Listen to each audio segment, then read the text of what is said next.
Okay, hey everybody, this is Grace, and this video I'm thinking I'm going to start doing more like a daily update on some of the things that I've been talking about lately, because it is ongoing, and it's been ongoing for the first time I've talked about these topics was first time that anything happened was back in sometime the end of last year.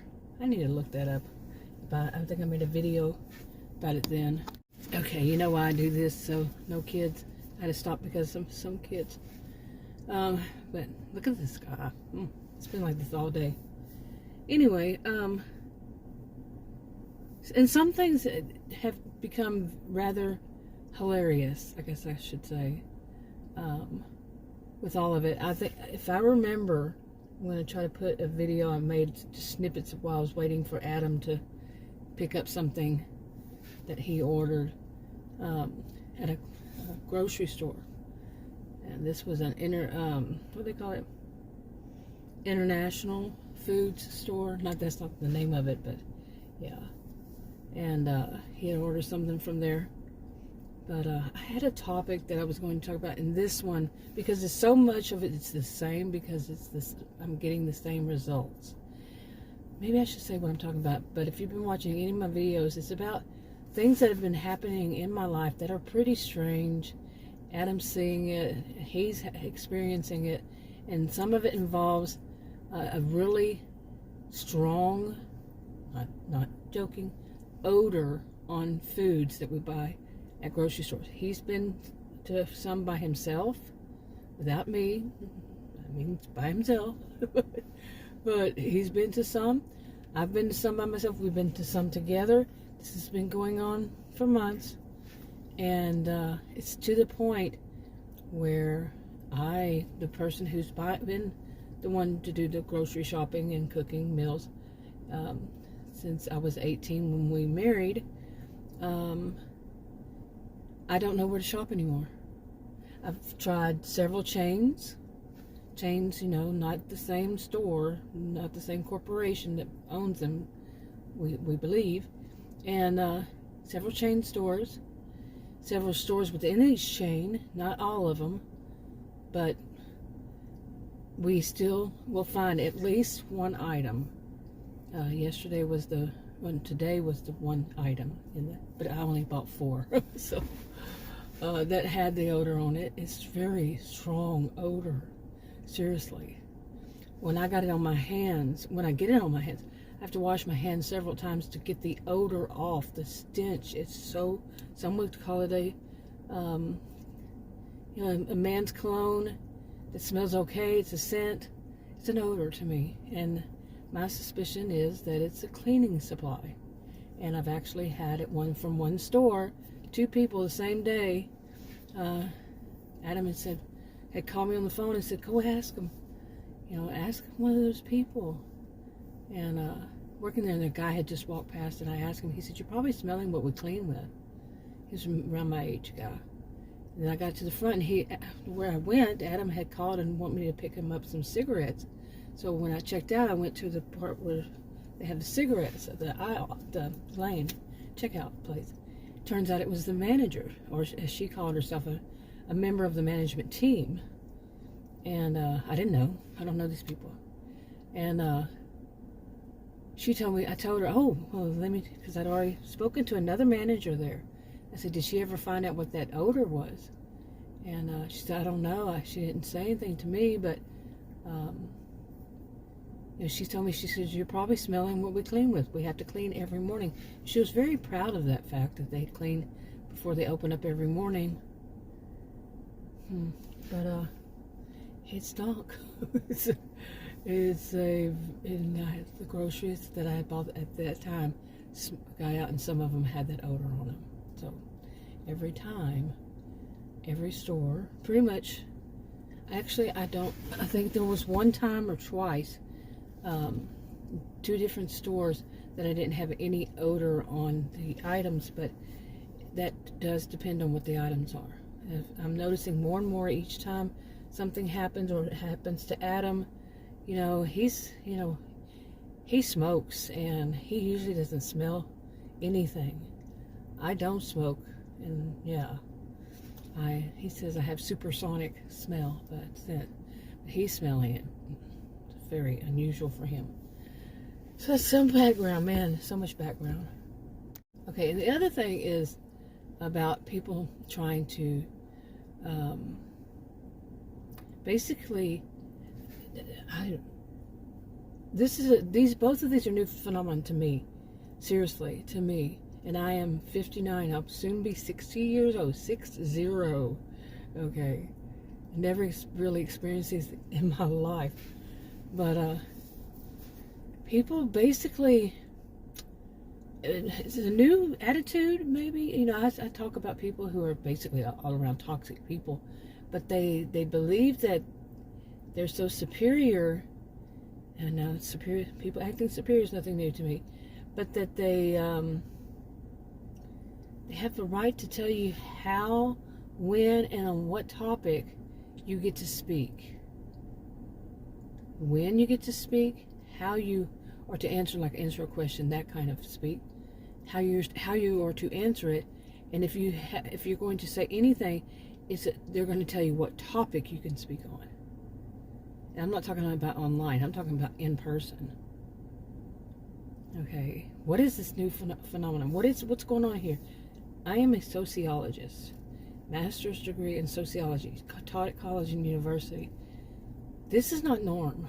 This is not the norm. This is not normal at all. And like I said, I really haven't experienced that. I mean, of course, probably time here and there, but I'm talking about a lot of it. Like, just imagine walking up to a counter and say, I'm here to, and they cut you off. I've been making videos and talking about this for a while. They just cut you off right then. Imagine that. Somebody has that kind of nerve. Really. But that's what I was going to do. I was going to do a video of kind of setting up a scene. And maybe that's what I should do. Just a whole separate video for that. But I don't have any of my composition books. Oh my. I can scribble down stuff. I used to use these notepads, but now I do composition books. But anyway, very disturbing. Things that have been going on, very disturbing, and including a new doctor, and so many different, the old doctors, not doctors.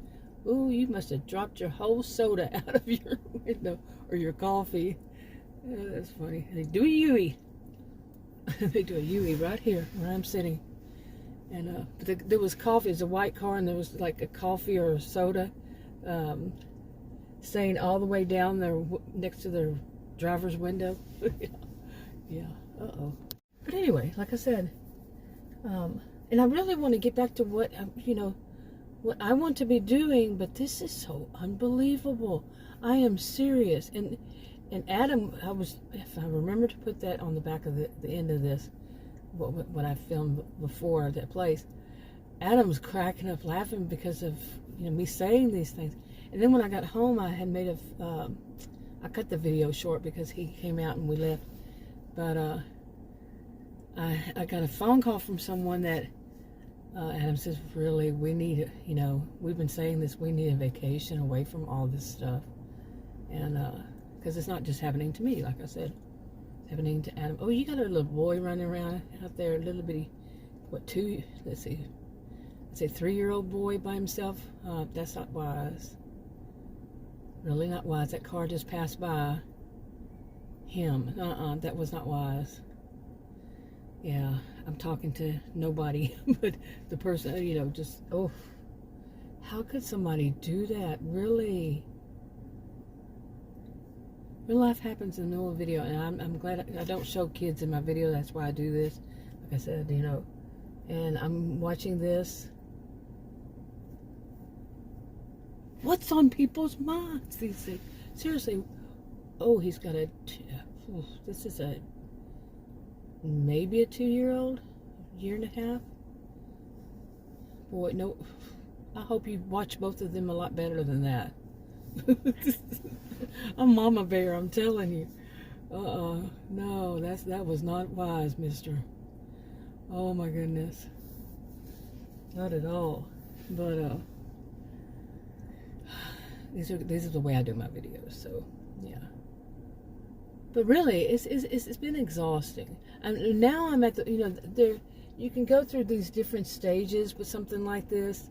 You can go through, like a stages of grief. This is more of a, well, I don't know if I would call it a stages of grief. I mean, not call it that. It could be in some sense. See what I'm saying? And no, it's not like when somebody dies or something like that, but it could be something that when life changes in a way, like this of Maslow's hierarchy of needs, in the bottom it includes food, and I'm not sure where I can buy groceries now. Today's groceries, and it included the bag that I put it in, I paid for, was a whole $11 and some cents. The other day it was, like I said, 3 items. I only bought 3 items, and it was like probably less than that. And I cannot go to a store and think I'm going to go and buy enough groceries for us, and like I used to, it'd be like $150, $175, and come home and all of them reek of this odor.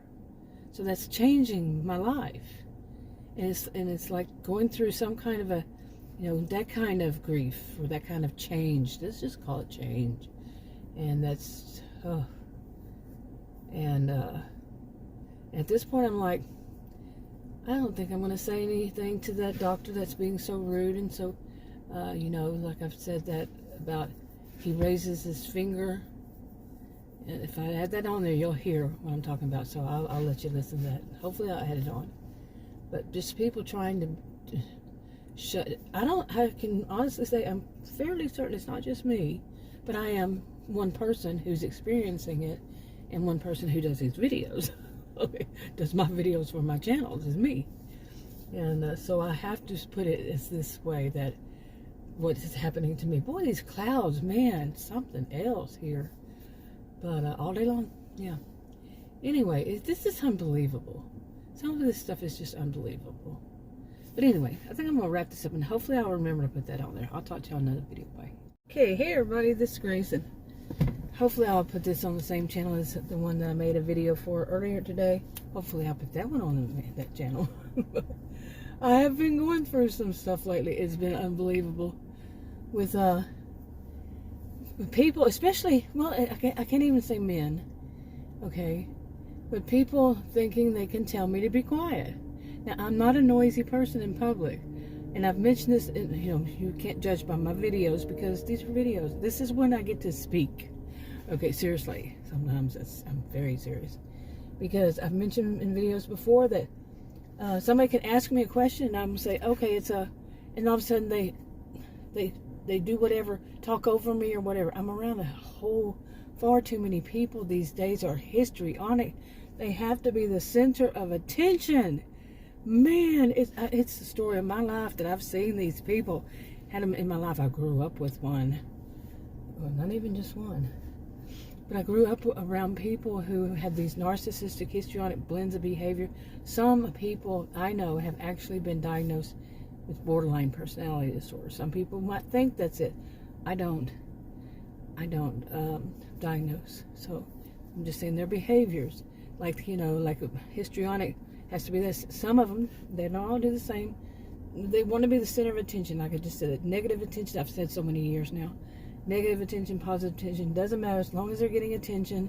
They're very loud sometimes, very obnoxious with it. Anytime anybody's really loud to get attention, yeah, obnoxious. Their laugh is a cackle, it's very loud. They're very loud all around, like they're dressed, the way they look. Younger ones and sometimes older ones, dress very provocatively. Male or female, they're not just females. Okay, and they let me get to this part. Like I said, they think they can hush me up. What nerve! And I've had it's like my life goes in themes, and this has come around again, that so many people, they're doing this kind of thing. Oh my goodness. Okay, now, one of them is Adam's doctor, which is now my doctor. All the trouble I've had with doctors, well, healthcare providers. I don't call them professionals anymore after what I've seen. The ones that I have seen, I do not call them professionals. They are fired. I actually have fired them. And this doctor actually kind of, like, it was in a way a hint of a threat that if I listen to pharmacists, then I must not want his. And it was theatrical. I can't do it.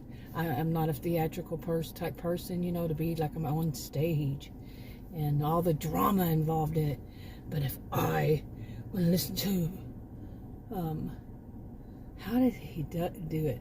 If I'm going to listen to pharmacist, and I need to tell him her name so he can get her fired. And I mean, it was just unbelievable. Okay, there are a lot of kids. It is Friday after 2, almost 3, so yeah, a lot of kids. But anyway, now, imagine, okay, like I said, you know, people trying to tell me to hush. This doctor now, and by the way, I got more to say about this. Adam and I are having our appointments at the same time in one exam room. That's how Adam was. I don't anymore. I don't even want to go to that doctor anymore. But anyway, so this doctor, Adam knows, has known. He said 1 minute is 15 years, and next is 20. He's known him a long time, and 1 minute the guy's making last one visit, the guy's first visit, he's saying negative things and stereotyping Adam's culture because he grew up in the one country over or something like this, and that he knows that they're sneaky people and you never trust them and all this stuff. The next time he's saying he's Adam's real good friend, and that they're such calm people. Now, I don't know what you're talking about. I don't stereotype, for one thing. I really haven't known Adam to be a calm person, but you know, Adam himself, not the whole culture. His family, no, I wouldn't say that about them either. But anyway, you see how 1 minute's this and one next minute that, and whatever, you know, is in what mood he's in or view he's in at the time. Anyway, and thought he was going to get back to this. Thought he's going to tell me, this Texan woman here in Texas, in the United States, born and raised in Texas, he's going to tell me to hush before I even finish a sentence, like so many people do. Well, okay. So now let me tell you one of the ways he does it, and other people do it too. I'm well aware, so I'm not just saying he and he only. You know, him and him. You know. Take your index finger, point it toward the sky. Your fingernail is pointing toward the sky. Push it out in front of you and go, eh. I'm laughing because when I do that, there's more to this, but Adam cracks up, I crack up. Okay, now I'm pointing my finger to the sky, my arm straight out. Eh. Oh my, isn't that so irritating? Now imagine some man in his early 50s, I'm 59, a doctor, doing that to me, a Texan woman. I held my cool because, you know, I don't really know the extent to Adam's friendship with him because he never really talked to me more and talked to me too much about him all these years. And I never met the man. So I don't want to do my, you know, my thing and tell him, you do not speak to women in a patient that way here in Texas, in the United States. That is sexism, because he is very sexist, this guy, trust me. But what I told Adam while we were driving up to this place, I told Adam, I said, you know what I'm going to do when I'm the next visit? We have for too long. I'm going to go.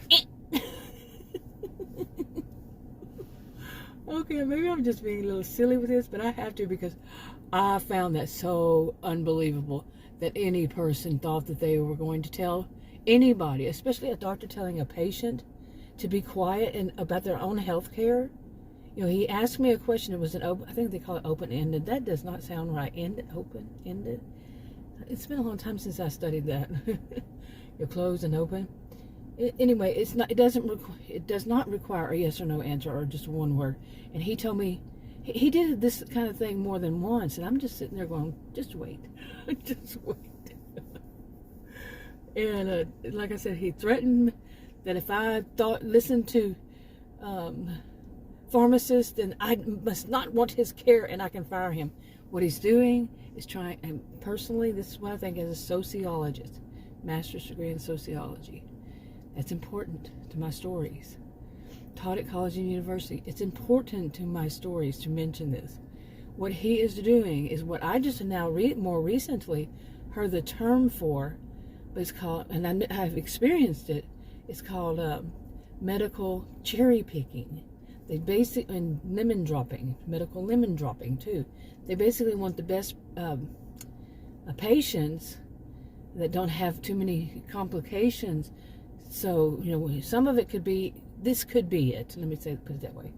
So that they don't, they whatever it is that they're going for or whatever, some kind of, they're the best this, they're the best that, they don't have any bad patients, patients with, like me, a 1 in 33 million is what I first was told by, this is Texas, but I was told by an endocrinologist in California, is 1 in 33 million. 1 in 33 million people have this health condition that I have. In other words, it's rare. Okay, rare. 1 in 33 million people. 1 in 33 million. Can't stress it enough. It's rare. And that these healthcare professionals, and throughout my life since then, really, pretty much, yeah, they don't want to have to deal with that because they're not all that aware of it. Some of them have never even heard of it. Their words, what is that? Never heard of it. Yeah. Well, he really had, because he had some information, but I know that he studied it since then. I told you, I taught at college and university. Anyway, and it frustrates them because there's, some of them, not one size fits all, not all do the same and all that, but because it's something that goes beyond, the norm. 1 in 33 million. Okay, so they do this thing. Like I said, I've experienced it pretty much since way back then. Just didn't know the term for it, which was medical cherry picking. They were going to pick which patients they want, and the other ones, they'll find a way to not have them. They cannot, from what I understand, I could be wrong, could be very wrong on this, but I think there's some kind of rule that, well, we've probably all heard of that healthcare professionals can't do that. Basically, they can't cherry pick, and but there's some debate about it and all that. But also the lemon dropping is the one, from what I understand, when they have somebody that has something rare like me, they like if you buy a car and it's a bad car and you say it's a lemon, you see what I'm saying?